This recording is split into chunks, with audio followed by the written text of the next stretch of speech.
Fusha e vend grumbullimit të mbetjeve urbane të qytetit të Vlorës në brendësi të lagjes 24 maj ka rënë sërish në flak. Pavarësisht se në të nuk depozitohen mbetje urbane të qytetit, nga mjetet e transportit të Bashkisë së Vlorës, pas funksionimit të landfillit të Shërishqës, zjarrvëniet e qëllishme as këtë radhë nuk janë dalur. Në flak ka rënë një grumbull mbeturinash i përbërë kryesisht me goma makine, pjesë automjete dhe pjesë plastike. Mbeturina të depozituara aty kohët e fundit, fakt të tillë që denoncoi dhe televizioni 6+1 Vlora pak ditë më parë, që në këtë fush, në raste abuzive, depozitohen në hundën e institucioneve lokale mbetje të ndryshme urbane.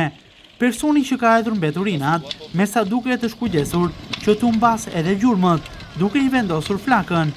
Zjarri është përhapur me shpejtësi dhe në mbetjet e tjera aty pranë, duke marrë për masa të mëdha.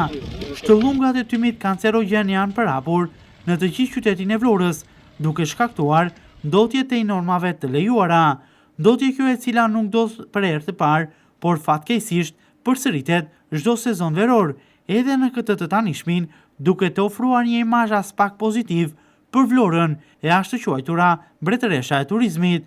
Sërish në fushën e vend grumbullimit kemi të bëjmë me një zjarrvënie të qëllishme, e cila nuk është e para, por me siguri, nëse nuk merren masa në kohë, nuk do të jetë edhe e fundit. Edhe ndërhyrja e zjarrfikses së Vlorës nuk i ka vendosur flakët në kontroll.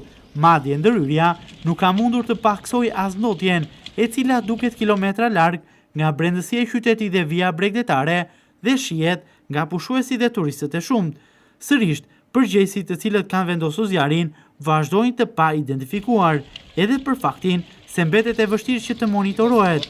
Kapsulimi i fushës së mbetjeve është premtuar shumë kohë më parë, por edhe në këtë drejtim nuk ka asnjë shenjë nga nisja e punës. Sërish fusha mbetet mes mbeturinave, duke sjellë për qytetin një sër problematikash, se kur do të nisë kapsulimi, askush nuk e di, por ndoshta do të ndodhin situata të tilla të parashikuara edhe më tej që kapsulimi të fillojë nga puna.